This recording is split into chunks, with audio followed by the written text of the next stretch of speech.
GSL Code A. We are in our final match of the year for GSL Code A. I am Wolf. With me is Kaldor. And I'm a little bit sad. Yeah, me too, man. Today, the last day, we have our Harry Potter outfits. Yeah, we do in fact. And it's the last time we're going to be wearing these, probably ever again. I hope so. Yeah, I think probably the last time. I double-checked if we are going to wear them next week, and they assured me that we don't have to wear them again. But I got a little bit used to them, I have to say. Yeah, I mean, they're okay, I guess. It turns out if you want to blend in at a Quidditch crowd, it's actually really, really convenient to have one of these. We tried it, and nobody gave us weird looks. We didn't look like muggles at all. When I went to Gringotts the last time, they couldn't even tell. Yeah. They had no idea. They couldn't tell what school we were from, but we just kind of walked in and everything was fine. Yeah, they're like, yes, probably from Hogwarts, but we don't know. After Voldemort is gone, there have been a couple of new schools, so you might be from one of the newer ones. But we had no problems going down Diagon Alley or anything, so it was... Yeah, got new ones, got a sick upgrade, actually. Huh? Quite powerful, but... Take out the ticket sales. We talked about it a lot already. This is one of your last chances. Yep. Buy that yearly ticket for 2013. You know you want to. I looked at all the prices. There's a price and a plan for every different type of ticket that you might want to have. So just look over those, get one. Think about it seriously. Some of those plans are like no money a month. If you divide it by month or how much content you're going to get next year, it's a lot. So definitely just look into buying it. You could basically have like one extra pizza or something a month, or you could actually just have the GSL all year. I don't know, like it seems pretty obvious, seems like a pretty simple choice. It's pretty easy, and of course guys, next week we have already our final cup, and then that will also mark the end of the year for us here at GOMTV. But right now we are of course focusing on the last day of the GSL Code A. 4 spots are still available for Code S, and we are going to find out who's going to take them. Yeah, that's what we're out to see, man. 4 spots left. Yep. Who's going to take those? We've got, like I said yesterday, we've got kind of some rising stars in here today. We don't have the big names in here necessarily, but some players who've been in the Code S a long time ago, players who are trying to get back in. We've had players who are falling out of Code S, players like Gumiho, who everyone's like, I can't believe he's not in Code S right now. There's a great list of players, and only 4 of them can get out. Fantasy is playing as well, so you will see a couple of Caspar players, of Caspar stars, and we are starting things off with a pretty interesting match. But before we jump into today's games, we have a quick look at the results from yesterday. Yeah, this is how things shaped up yesterday. Polt was able to take out Byung 2-1. Then we had Baby 2-0ing Symbol, and a pretty surprise series there. And of course, MVP was able to take the 2-1 over SOS. And last but not least, Life proved too much for Younghwa's timing attacks. Yep, Life took the game in a pretty convincing fashion, and especially hilarious the game number 1 when we had this attempt of Life to go do a proxy hatch build, and at the same time Younghwa for the double proxy gateway. But here are today's games: Keen versus Vampire to start things off first versus Gumiho, Fantasy versus Roro, and last but not least, Genius versus Curious. Yep, it's a pretty cool list of matches if you just look at them all separately there. Fantasy versus Roro might be a tough one to call. We got 2 Kess players battling it out against each other. Genius versus Curious is my match of the night. I can't really call. When Genius is on fire, he's on fire, man, and right now he's just beating everybody. So I think he actually might be able to take out Curious. On the other hand, Curious was able to finally get into Code S and then, as usual, fall into Code A. So if pattern continues, he's got no chance of beating Genius here, but he's looking really strong right now, especially in this matchup.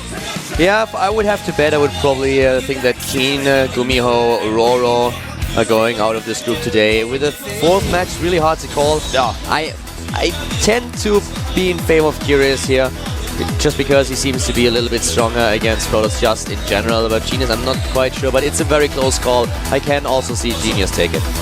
Right now, okay, our first match here, MVP versus MVP. We've got another team kill, the second one we've had. We had earlier another one. I'm not going to spoil the results of that. You can look it up. But Keen versus Vampire here. Most people would favor Keen, but in chat, Keen was actually saying, please be gentle with me, Vampire. This is not going to be easy. And the Observer was already making fun of them. Haha, doesn't it suck that you guys actually have to have this team kill? Only one of you can go to Kess. They weren't very happy about the joke, but thing is, if you're an MVP fan, you're sad and happy because no matter what, an MVP player gets into Code S, but no matter what, one of them is going to have to go through the up and downs. Exactly. So Keen already comes off on a win against Bjal, a very strong Zerg opponent that he had to face, a former Fnatic player who joined LGIM. And of course we have Vampire here. Let's have a quick shot of those two guys. Game number 1 today between Keen and Vampire. Here they are. To the left we have Keen, sexy as usual. Vampire, well, not winning the beauty contest against Keen, but maybe can beat him down in StarCraft 2. Yeah, maybe he can. This is going to be a pretty tough battle. Vampire might be able to surprise some people here. It's not going to be easy, especially on our starting map. Abyssal City, such a tough map for Protoss versus Terran. Yeah, that's definitely true. But guys, well, we are jumping into the game right now. It's actually also nice to see that they have both completely different colors and equipment being on the same team. We have actually a light blue, a teal, and white for Vampire and black for Keen. Pretty interesting. And they have different shirts, of course. Keen wearing the old school MVP jersey, whereas Vampire's got the opposite, the new team jacket. Black versus white, good versus evil, Keen versus Vampire, Terran versus Protoss. The two MVP players are getting ready here the third day of Code A. Who's gonna advance to Code S? We're gonna find out right now here at the GSL Code A. Colin Wood. And back up in the raves again. We got the crowd on the wave like it's a stadium. Call me the weatherman, it's about to be a great weekend. Starting to the right side of Abyssal City, we have our MVP Terran player. It is the Commander.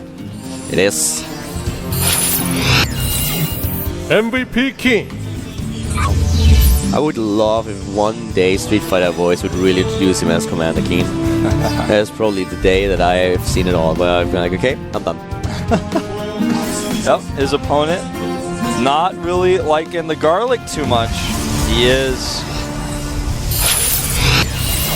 MVP Vampire. Likes to stay indoors during the day.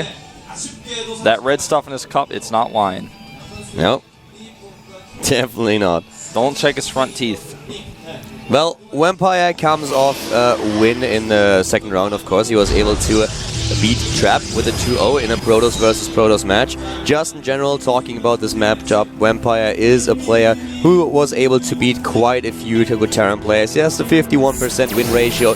Took down opponents like, for example, Baby, that happened in the last Code S, and we've all seen how strong Baby is this season. Vampire was also able to take down, for example, Suck and a couple of other Terran players that he faced in the recent past, Supernova being one of them. But he's up against his teammates, so these guys know each other really well. Keen has a 65% win ratio against Protoss. It's in fact his strongest matchup. He's the guy who came up with these Marine run-bys that we've seen him use in several tournaments. And his last Protoss opponent that he was able to beat was actually Squirtle. Yeah. By the way, Vampire, I wanted to mention his build here is really unique. He's going for a very late double gas. He's going to do the 2 probe and 2 gas most likely. He went for his double assembler after his second pylon, and yeah, there's the 2 and 2. So, going for that build we've seen so many MVP Prolosses go for in the past. We've seen Tails do it, we've seen Finale do it. And you know, talking about gas, we have Keen with an early gas here. He's not going into the 1 barracks into expand, a build that you've seen on this map so many times against Protoss. And this is, of course, we mentioned it, it's a team kill. And therefore, we might see a few things that are a little bit surprising, they're a little bit uncommon, because mind games, that is what it's all about. If you see those guys, they have played in the past so often. They have trained in the house against each other when they were preparing for the matches and had to face an opponent in the same matchup. Now they are pinned up against each other, and that always means that you have to come up with some kind of variation of your strategy so that your opponent cannot read you like an open book. Absolutely, it's really important to do that in this type of situation. I'm a little surprised by the strategy of Keen for this map. I would have expected to see a more normal build, but on the other hand, he didn't proxy his factory, so that indicates to me that we're just going to see a very normal, possibly even Hellion-oriented drop play coming out, and there's the Hellion first one coming out, and no tech labs, so very likely no Banshees, at least not initially from Keen.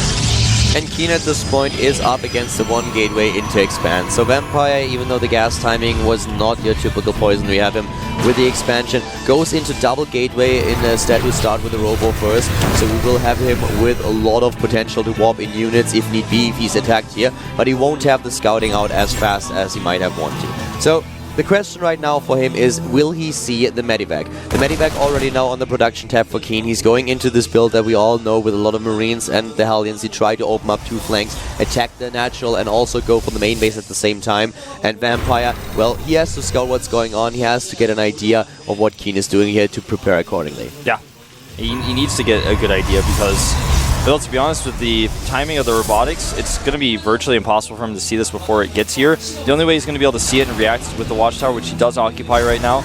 Also, he's going to want to make sure that he does not get himself caught with his pants down when the dropship arrives in his main. Whether it's Marines or Hellions that get actually dropped, he's going to have to be able to defend both fronts.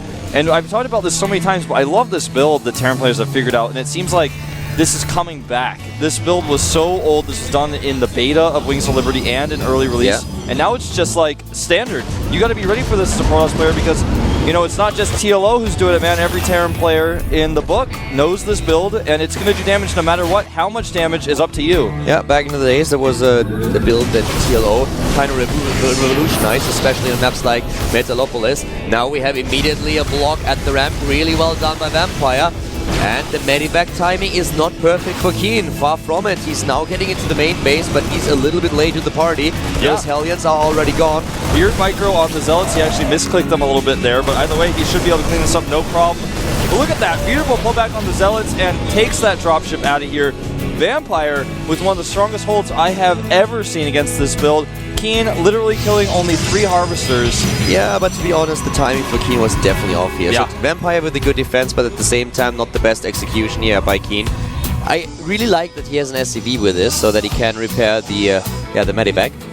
He also spotted the drop with the Watchtower, and that was what allowed him to get his sentries in position to stop the Hellions. And when you are able to stop the Hellions with just sentries and maybe 1 Stalker and send the rest of your Zealots into the main base, and with the timing that you mentioned, he had that extra round of Warpins, that was really helpful as well. I find the tech choice from Vampire really interesting here. Going into the Twilight Council first instead of adding the Robotics Bay. He doesn't even have a Forge yet, so it's not because of the upgrade. He wants to go for the Blink here, and we have it on the tab now.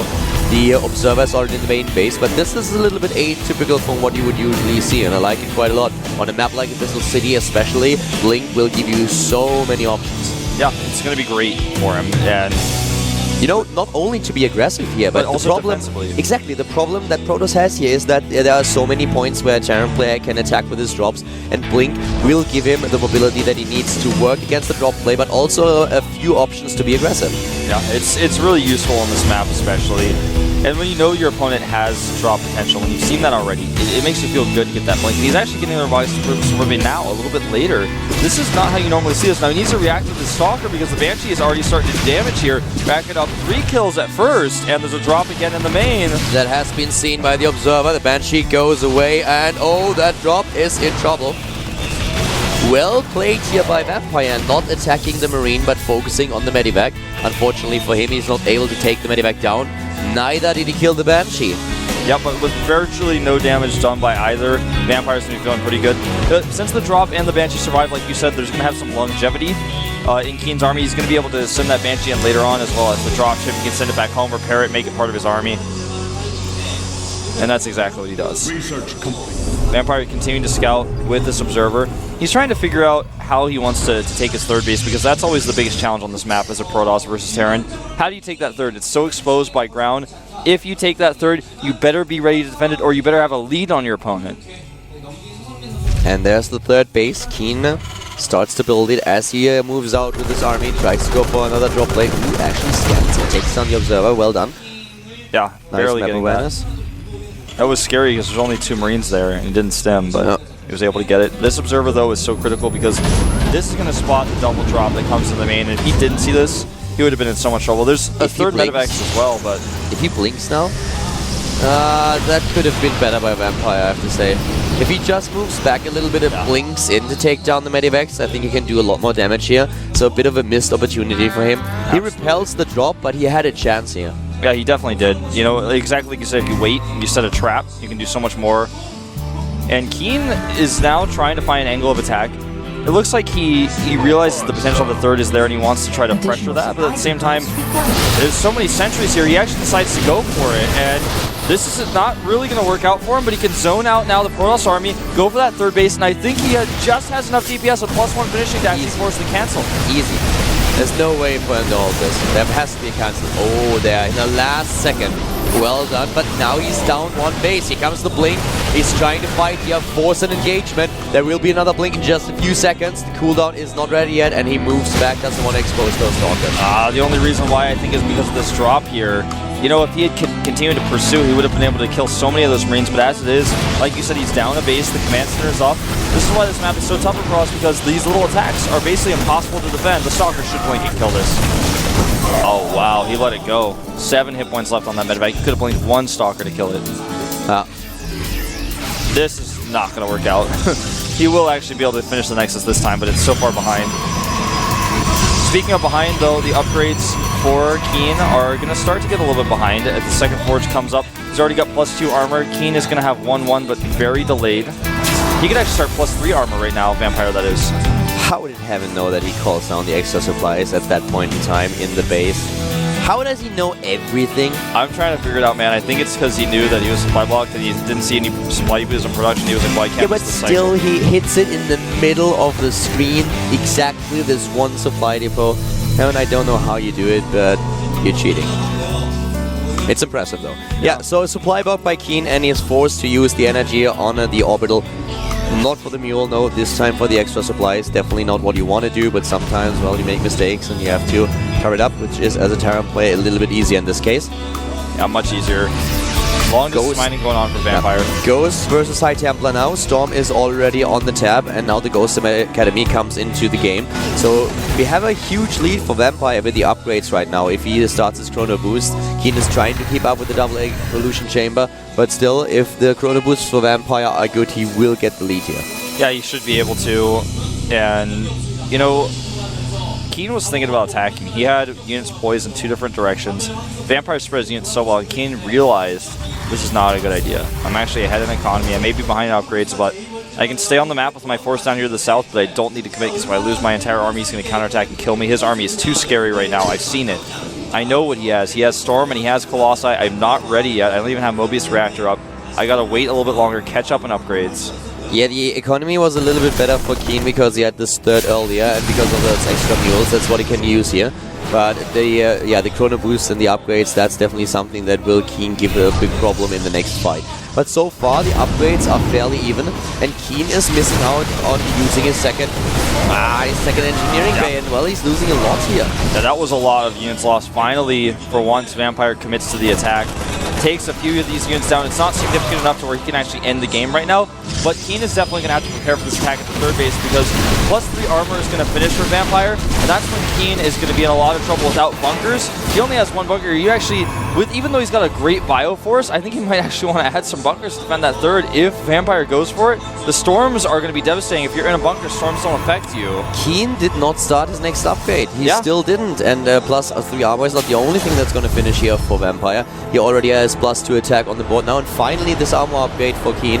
So, well, Vampire will have the lead in upgrades, and will most likely also start the shields here. Even a 4th base now being thrown down by the Protoss player, as Keen is trying to prepare with the second starport. But here, a good pickup, takes down one of the Vikings. Nice force fields. Those force fields were kind of weird.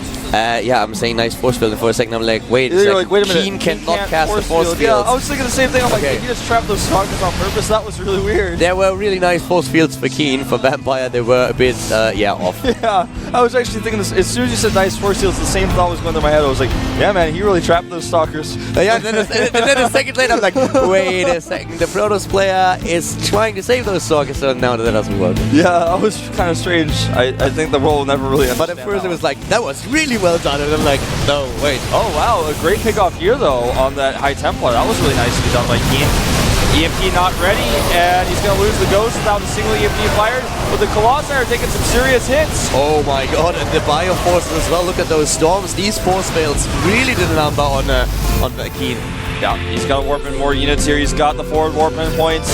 Additional gateways are going up. That Archon is done for. Yeah, I don't think Keen has enough here to actually push forward. Do not think so at this point. Vampire, those force fields were great, pinning those units into a corner, and then there was no way to escape. The storms hit.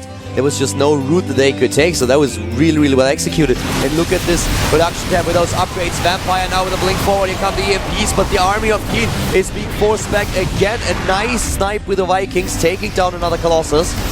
Yeah, Keen is trying to find an opening. He's got the great defensive advantage on top of that ramp, but if he ever moves down the ramp, that's when he becomes weak. Vampire has 4 bases now. Yes, and Keen does not. He's actually facing Vampire building a bank now, and he's trying to take this base here, but it's just never realistically going to happen unless he can take a good engagement with his Vikings. The Ghosts go down. There go the EMPs, but where are the Storms? There they are, and I don't know if Keen really has enough here. He's down in upgrades. His upgrades are about to finish. But he's ahead in supply, he's trying to dart in right now. The one thing the Vampire doesn't have, he didn't build additional gateways to really capitalize on the bank that he has. He's trying to get the second robotics for the double Colossus, but he needs a few more gateways here too. When his Zealots faded away there, you could just see that the Immortals and Stalkers alone were not able to actually compete with the healing power of the Medivacs. He started the second shield upgrade, which is really important here, but still he needs a few more gateways. He has so much income now on those 4 bases that he really can't afford it. But at this point, we have another good storm, 2 storms that force Keen back, and Vampire is slowly taking a slight supply lead here, taking down the 4th base, and Keen just cannot establish another base for himself. Yeah, I'm even surprised Keen tried to mine them there. He lost several SCVs in that engagement as well, putting him behind on the Harvester count. He's about to have 3 for his weapons, but his +3 armor, again, he does not start it. A lot of upgrades here on the tab for Vampire, not only the attack and shield upgrade, but also now the Gravitic booster after he finished the War Prism speed. Yeah. And will Vampire try to engage here? He sends a few Zealots back to buy time. He wants to spread out his Templar. He knows that the Ghosts are a little bit behind. He's trying to zone them here with his Colossi. No Storms just yet. Dodge on the EMP. And here come the Storms. He's trying to get them in here. Yeah, but Keen is already retreating. Yeah, he's going to blink on top of these Medivacs, it looks like, to the side. No, decides not to. He wants to wait for the Storms first, and the Storms are good. They are really good, and Vampire taking a supply lead, having the better army, and also the better means of reinforcing his army. Here we go, GG! Keen cannot take down Vampire in game 1. The Protoss player with an early lead in the series. Well played. Making it look pretty hard to play Terran on that map, when in fact, the opposite is generally true. I feel like the big story here was definitely the High Templars. Keen was not able to snipe them or EMP them. Therefore, we had good storms in every engagement, in every single one of them. Yeah. The other thing to consider, though, as well, is that we did not have the upgrades coming out for Keen on time. He was really behind his upgrades, and he actually took some engagements right before his upgrades were done, and that really hurts you. Right now, Keen and of course Vampire chatting a little bit in the lobby here. Both of them are ready to go for game number 2. And the second game is going to be, do we have the map? Let's have a quick look. The map is going to be Whirlwind.